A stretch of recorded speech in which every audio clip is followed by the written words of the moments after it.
Today we will discuss about Ashoka the great. आज हम लोग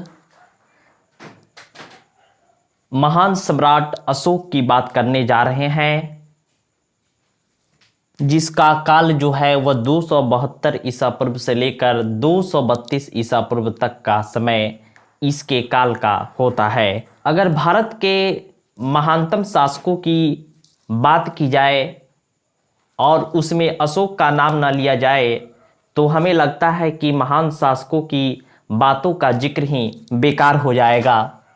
तो अशोक जो है वह भारत के सबसे महानतम शासकों में एक होता है, या भारत ही क्यों, जब भी विश्व के महानतम शासकों की बात की जाए और उसमें अशोक का नाम न लिया जाए तो यह अपने आप में एक बेमानी सिद्ध होगी। अशोक जो है वह बड़े साम्राज्य का संस्थापक माना जाता है। इसके अंतर्गत इतना बड़ा साम्राज्य था कि उस समय ब्रिटिश गवर्नमेंट जो थी उसका साम्राज्य भी उतना बड़ा नहीं था। इसका साम्राज्य जो है वह ईरान तक इसमें सम्मिलित होता है और इधर कलिंग को भी इसने जीत लिया था। इस प्रकार समस्त भारतीय उपमहाद्वीप के साथ ईरान अफगानिस्तान वाला क्षेत्र जो था वो भी इसके अंतर्गत इसके शासन के एक छत्र के अधीन था। अशोक का परिचय क्या है, अशोक कौन थे? तो अशोक जो थे वे मौर्य वंश के तीसरे राजा थे और यह चंद्रगुप्त मौर्य का पोता था।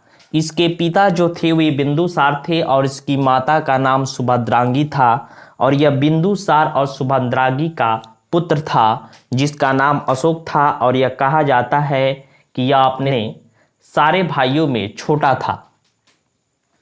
बौद्ध परंपरा की अगर बात करें तो इसमें अशोक के 99 भाइयों की चर्चा मिलती है और यह जानकारी प्राप्त होती है कि अशोक ने अपने 99 भाइयों को मारकर गद्दी प्राप्त किया था। हालांकि यह बात जो होता है वह अतिशयोक्ति लगता है, अतिशयोक्ति प्रतीत होता है परंतु उसका प्रारंभिक जीवन जो था वह संघर्षों का था और वह क्रूर भी था। उसका प्रारंभिक जीवन जो था संघर्षों का था और वह अपने आरंभिक जीवनों में क्रूर था, ऐसी जानकारी प्राप्त होती है, जिसके कारण उसकी महत्वाकांक्षा जो थी वो बहुत बड़ी थी और इसी कारण इसके पिता भी जो थे वे भी इससे रुष्ट रहा करते थे, वे इसे पसंद नहीं करते थे और इसकी क्रूरता के कारण ही इसे चंडाशोक भी कहा जाता था। परंतु इतिहास गवाह है कि यही सम्राट चंडाशोक अशोक जो क्रूर था एक दिन इतना उदारक और इतना दयालु बन जाता है कि इसे देवनाम प्रिय प्रियदर्शी, देवताओं का प्रिय नाम से भी पुकारा जाता था। अगर इसकी जीवन संगनी की बात करें, इसकी पत्नी की बात करें तो इसकी 4 पत्नियों का जिक्र हमें प्राप्त होता है। पहला जो है वह देवी है, दूसरा कारुवाकी, तीसरा पद्मावती और चौथा जो था वो तीस से रक्षिता नाम आता है। और इसके 5 संतानों की भी चर्चा हमें प्राप्त होती है। पहले 3 संतान जो है वे महेंद्र है, तीवल है और कनाल है और ये तीनों पुत्र थे, जबकि 2 पुत्रियों का भी जिक्र मिलता है, जिसमें एक पुत्री संघमित्रा थी और दूसरी जो थी वह चारुमती थी। जैसा कि हमने जाना कि इसका जीवन जो था वह संघर्षों में बीता था और अपने भाइयों के साथ लड़ाई के बाद इसने अपनी राजगद्दी को प्राप्त किया था और यह संघर्ष जो था लगभग 4 वर्षों तक चला और 269 ईसा पूर्व में इसने अपना राज्याभिषेक कराया। इसके राज्याभिषेक के अगर पिछले की कहानी की बात करें तो बिंदुसार जो था अशोक को पसंद नहीं करता था और सुसीम जो था इसका बड़ा भाई जिसका नाम सुसीम था वह अपने पिता बिंदुसार का काफ़ी करीबी था। परंतु सम्राट अशोक जो था वह युद्ध कला में निपुण था और उसके पास काफ़ी योग्यताएं थी और जब भी सुसीम जो था वह किसी संकट में फंसता था तो वह बिंदुसार के माध्यम से वो संकट को दबाने के लिए, विद्रोह को दबाने के लिए अशोक को बुला लिया करते थे। जैसे हमने पिछले क्लास में तक्षशिला में हुए 2 विद्रोहों को दबाने का जिक्र जो है वह अशोक द्वारा हमें प्राप्त होता है और हमने इस बात को पढ़ भी लिया है। गुप्तचरों के माध्यम से बिंदुसार को यह सूचना मिलती है कि इसके बड़े भाई सुसीम जो होता है उससे अशोक को खतरा है, तो वह अशोक को जो है वह दूसरे निर्वासित जीवन अर्थात कलिंग में भेज देता है और वहाँ पे कलिंग में एक लड़की कारुबाकी से प्रेम हो जाता है और वह आखिर में प्रेम विवाह में बदल जाता है। तो इसके बीच में बिंदुसार बीमार पड़ता है और अवंती के उज्जैनी में विद्रोह भड़क उठता है और इस विद्रोह को दबाने में लाचार सुसीम जो होता है अपने पिता से इस बात को कहता है और पिता जो होता है वह अशोक को दोबारा बुलाते हैं और उज्जैन में अवंती में विद्रोह को दबाने के लिए उसे भेजते हैं और इसके बाद उसके पिता की मृत्यु हो जाती है। तो इस प्रकार इसके बाद सुसीम को मारकर अशोक जो होता है वह अपनी राजगद्दी को फाइनली प्राप्त करता है और इसके बाद अशोक जो होता है गद्दी प्राप्त कर लेता है। 269 ईसा पूर्व में उसका राज्याभिषेक हो जाता है और अपने राज्याभिषेक के 8वें वर्ष यह लगभग 261 ईसा पूर्व की घटना है जब वह कलिंग पर आक्रमण करता है और कलिंग की राजधानी तोसली पर अधिकार कर लेता है। यह युद्ध कलिंग युद्ध जो होता है वह इतिहास में कलिंग युद्ध के नाम से प्रसिद्ध है और यह कलिंग युद्ध जो होता है सम्राट अशोक के जीवन का टर्निंग पॉइंट होता है।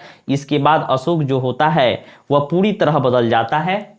कलिंग युद्ध जो होता है वह अशोक के जीवन का प्रथम और अंतिम युद्ध माना जाता है। इसके बाद अशोक ने शपथ ले लिया कि इसके बाद मैं कभी युद्ध नहीं लड़ूंगा। अशोक के 13वें शिलालेख में इस युद्ध की भीषणता और नुकसान का जिक्र है। उसके अनुसार इस युद्ध में 1 लाख लोग मारे गए और 1.5 लाख लोग जो थे वे बंदी बना लिए गए और लाखों लोग जो थे वे घायल हुए थे। इस युद्ध के बाद भारी रक्तपात से अशोक को इतना दुख होता है, इतना अफसोस होता है, इतना पश्चाताप होता है कि वह कभी भी युद्ध न लड़ने की शपथ ले लेता है। इसके बाद वह बौद्ध धर्म को स्वीकार कर लेता है और यहीं अशोक आगे चलकर देवानाम प्रिय अर्थात देवताओं का प्रियदर्शी और अशोकावर्धन और चक्रवर्ती सम्राट के नाम से जाना जाता है। चक्रवर्ती सम्राट का अर्थ होता है सम्राटों का सम्राट।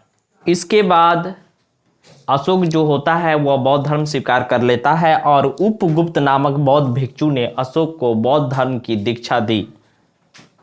अशोक ने बौद्ध धर्म ग्रहण करने के बाद इसके प्रचार का भी जिम्मा उठाया और इसका प्रचार जो है वह अपने देश में तो किया ही और साथ ही साथ वह देश से बाहर भी उसने इसके लिए प्रयास किया और अपने दूतों को दूसरे देशों में भी भेजा। उसने अपने पुत्र महेंद्र और पुत्री संघमित्रा को भी श्रीलंका भेजा था बौद्ध धर्म के प्रचार के लिए। अशोक जो था बौद्ध धर्म ग्रहण किया था परंतु वह धर्म सहिष्णु भी था। उसने अन्य धर्मों को भी समान महत्व दिया। जैसे अशोक ने आजीविकों को रहने हेतु बराबर की पहाड़ियों में 4 गुफाओं को दान में दिया जिसमें से उस चारों गुफा कर्ण, चौपर, सुदामा और विश्व झोपड़ी था यह आजीविकों को दिया गया था और इसके बारे में हम लोगों ने पिछले क्लास में भी पढ़ लिया था। अशोक के दरबार में मिस्र के राजा फिलाडेल्फिया जिसे टॉलमी द्वितीय भी कहा जाता है ने पाटलिपुत्र में डियानिसियस नामक राजदूत भेजा था। डियानियस नामक राजदूत जो था वह अशोक के दरबार में था और यह मिस्र के राजा फिलाडेल्फिया का राजदूत था। जो डियानिसियस नाम का राजदूत था वह अशोक के दरबार में रहता था राजधानी पटना में। अशोक ने अपने संदेश जो है वो साम्राज्य में विभिन्न अभिलेखों के माध्यम से उसका साम्राज्य जहां तक था वह अपने अभिलेखों के माध्यम से जनता में इस संदेश को प्रचारित किया और यह संदेश जो है अभिलेखों के माध्यम से अभी भी साक्ष्य के रूप में उपलब्ध है। और अशोक जो है ऐसा शासक है जिसके बारे में हमें काफ़ी जानकारियाँ जो होता है वह साक्ष्य के रूप में प्राप्त होता है। विभिन्न ग्रंथों के अलावा यह अभिलेख जो होता है वह अशोक के बारे में हमें काफ़ी जानकारी प्रदान करता है। अशोक ने जो अभिलेख लिखवाए थे, खुदवाए थे, उनके अभिलेखों को अगर हम 3 भागों में बांट दें तो प्रथम जो होता है वह शिलालेख होता है, दूसरा स्तंभलेख और तीसरा गुहा लेख होता है। शिलालेख जो होता है वह शिलाओं पर लिखा गया अभिलेख जो होता है वह शिलालेख कहलाता है। जो चट्टानों को काटकर उस पर कुछ लिख दिया गया तो वह शिलालेख होता है। और एक स्तंभ लेख होता है। स्तंभ जो होता है वह कॉलम होता है। अगर खंबा को आप देखें, कोई खंबा, तो खंबा टाइप का कोई जगह किसी स्थान पर गाड़ दिया गया और फिर उसके ऊपर कुछ किसी भी प्रकार का चित्र बनाकर या रख कर कोई आकृति रखकर उस पर खुदवा दिया गया, उस खंबे पर खुदवा दिया गया, तो यह स्तंभ लेख होता है। और एक गुहा लेख जो होता है, गुहा लेख, वह गुफाओं पर लिखे हुए अभिलेख को गुहा लेख कहा जाता है। इस प्रकार हम लोग अशोक के 3 अभिलेखों को देख सकते हैं, एक शिलालेख, दूसरा स्तंभलेख और तीसरा गुहा लेख होता है। अगर शिलालेखों की बात करें तो यह संख्या में 14 है और इन अभिलेखों में लिखी गई बहुत सारी लिपियां आती है। इसमें से 4 लिपियों का उल्लेख प्राप्त होता है, ब्राह्मी, खरोष्टी, ग्रीक और आरामाइक। ये 4 लिपियों का प्रयोग जो किया गया है वह अशोक के अभिलेखों में किया गया है। और इस अभिलेखों की खोज 1750 ईस्वी में पैंथेलर ने खोज किया था, अभिलेखों की खोज। और इसको पढ़ने का सर्वप्रथम प्रयास जो किया था 1837 में जेम्स प्रिंसेप ने सर्वप्रथम इसे पढ़ा था। और इसके बाद हम लोग अशोक के अभिलेखों के बारे में पढ़ेंगे। और अशोक के अभिलेखों को हमने जाना कि 3 भागों में बांटा जा सकता है। प्रथम जो है वह शिलालेख है, और दूसरा जो होता है वह स्तंभ लेख होता है, और तीसरा जो होता है वह गुहा लेख होता है। तो शिलालेख जो होता है यह भी 3 भागों में हम बांटकर इसे देख सकते हैं। पहला जो होता है वह दीर्घ शिलालेख या बृहद शिलालेख भी इसे कहा जाता है, और यह जो होता है वह संख्या में 14 है। लघु शिलालेख जो होते हैं, इसके बाद लघु शिलालेख होते हैं, और इसके अलावा पृथक शिलालेखों की भी चर्चा हमें देखने को मिलती है। अगले क्लास में हम लोग इन शिलालेखों की सारी जानकारियां प्राप्त करेंगे।